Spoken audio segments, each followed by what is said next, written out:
యేసయ్యా, నీ సన్నిధికి ఒక ఆశతో వచ్చాను.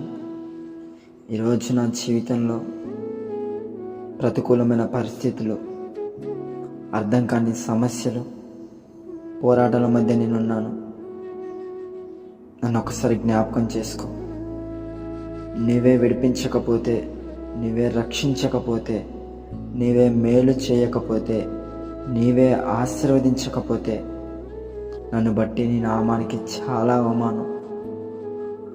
దేవుని నమ్ముకున్నా కూడా తన జీవితంలో కీడు జరిగిందని ఎన్నో నోర్లు లేస్తున్నాయి.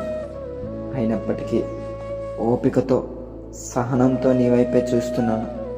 ఎందుకంటే కీడును ఆశీర్వాదంగా మార్చే దేవుడు నీవే. నా జీవితంలో ఈ కీడులన్నీ, ఈ సమస్యలన్నీ నా మేలు కొరకే. నిన్ను నమ్ముతున్నాను, ఎందుకంటే నువ్వు నమ్మదగిన దేవుడవయ్యా.